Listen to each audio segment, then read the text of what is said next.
Hey friends and followers, welcome back to my channel. Today I'm going to be making French toast and the perfect bacon. So I'm going to preheat my oven to about 350, 375, and I'm going to use this rack on top of the pan just to kind of like let the bacon drip from it, I guess. And I use these two pieces of foil to kind of elevate it. That way the bacon isn't just like cooking in its oil.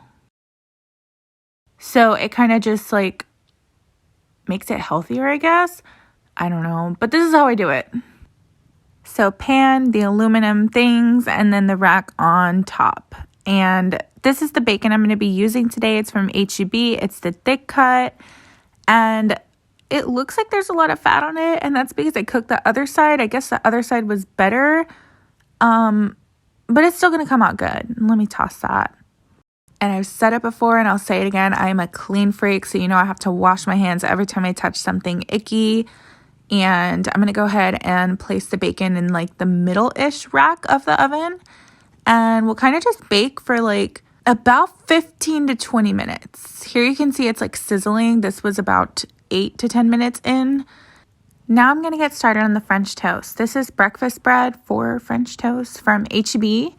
And these are my eggs. Don't ask, there was an egg broken in my carton, so I put them in a bowl. This is a bowl you want to use for the French toast. It's kind of flat, and you can kind of fit the whole bread in there, and we're going to use heavy cream. So I'm going to crack the eggs in here, and I'm going to add the heavy cream. I don't measure, but 2 eggs should be good enough for like 3 to 6 slices of bread, and then you just put about half a cup to a cup of heavy cream. It just depends what kind of consistency you like. If you like more eggy stuff, then use less heavy cream and more eggs. And you want to get a big pan because you kind of want to cook the French toast all together at once. And I'm checking on the bacon. It looks so good. And just a little bit of oil. I'm boiling water in the back because I'm making sweet tea, but this video is not about that, so don't pay attention to that.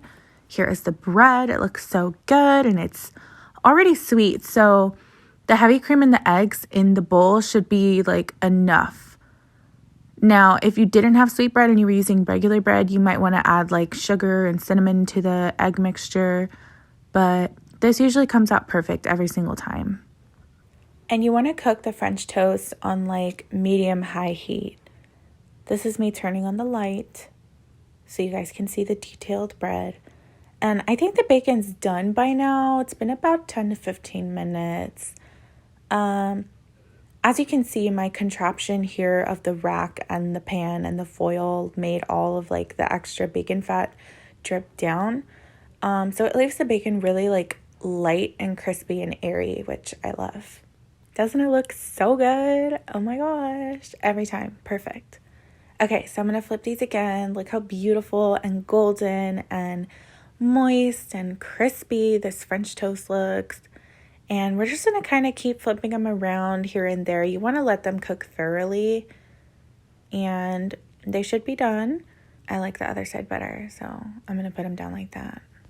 This is optional, but I'm going to top it with some cinnamon sugar. And it looks so pretty. I'm so excited to eat. So this is the meal.